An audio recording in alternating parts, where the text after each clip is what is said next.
for the front teams with 2 extra bonus behind the seat spaces behind that hump and behind that conveniently shaped mountain. These are all connected via gates and channels that can be open or closed to let the animals in and out based on the wants and needs of the animals here and the animals themselves.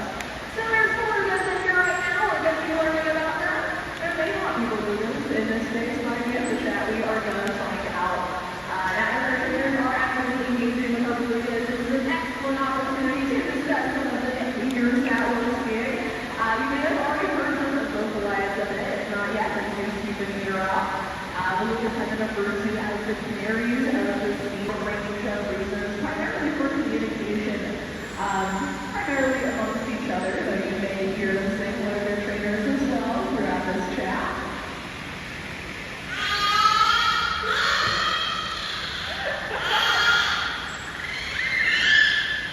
Alright, so we're getting some really great examples from Nick, one of our younger ones over here by the front, our great friends here. Speaking of, you may notice a really broad range of shades of beluga here at the aquarium.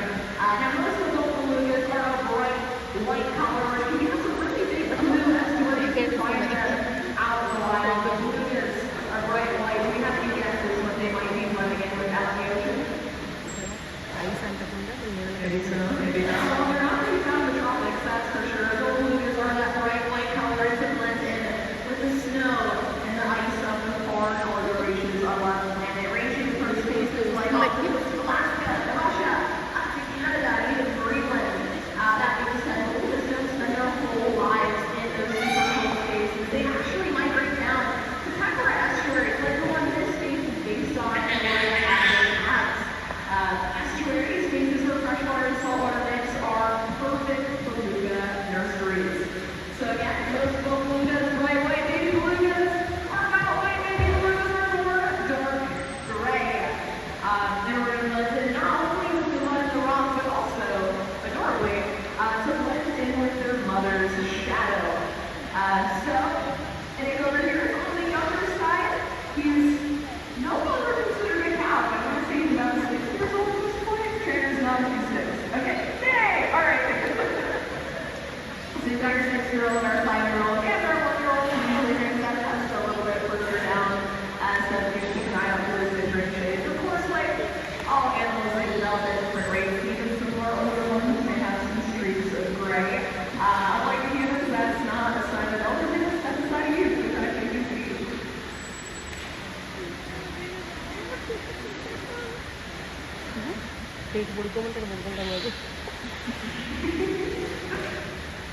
So we're seeing something really cool here in the center of the habitat, and we saw that spray of water from one of our larger belugas. This behavior we'll see belugas perform out in the wild as a way to help them find their food. These belugas eat 40 to 60 pounds of seafood per day. At least these ones do. That's not going to be all fish. Belugas will use those various streams of water in order to uncover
road चालू నిలబడ్డా కూడా తెలియదు.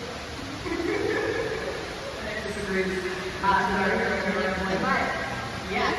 లోకం జారిపడ్డా అవతల పుట్టకాలం వల్ల ఉంటుంది. Even aside from feeding and aside from that care, it's also a really, really good way to keep them engaged. Because we take care of all the basics for these animals, things like shelter, food, safety. That means they have lots of time and lots of energy. And again, for my pet owners, when you have an animal, a lot of time and a lot of energy on their hands. Well, they're going to want to do something with that time and that energy. They're going to want to play, right? All blues want to play. You do have to give them something to play with. If you look over here towards the shore on the right side, you'll see a couple of these huge boogies here. These are just two examples of fresh riders who will offer these animals more to play with, keep their brains and bodies active. But as we're seeing right now, literally every evening site is also really excellent enrichment.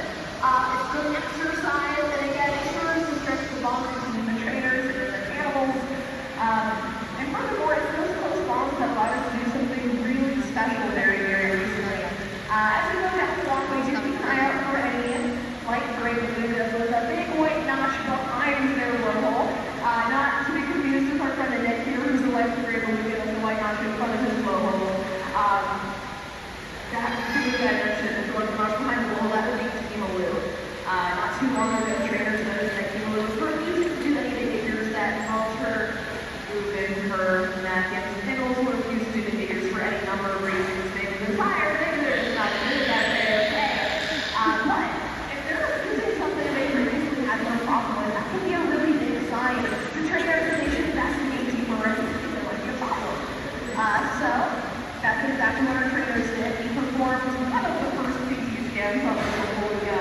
Discovered that people having problems to do this. This is a network that sits directly behind that logo. And that would be a source of discomfort. So we weren't going to let people navigate that. What we did was we have 3 specialists from across the United States. I'm talking anesthesiologists, behavioral psychologists, veterinary surgeons, people who, I'm happy to say, we can be first beluga ever in all history to undergo anesthesia and to recover successfully. So if you do see people down the line, give her some love. She's recovering splendidly. I don't know if she knows she made history. I know she does. It's true. She's a rock star.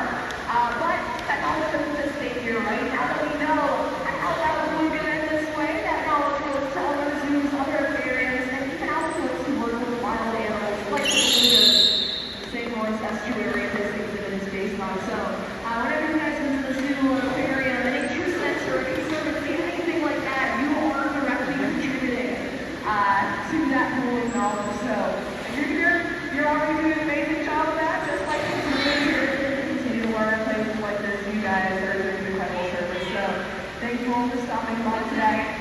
At this point, I'm going to go ahead and hop off like to answer questions. If anyone here has questions about the belugas or about literally anything else in the aquarium, I'd be happy to take a crack at it. So please jump off the game.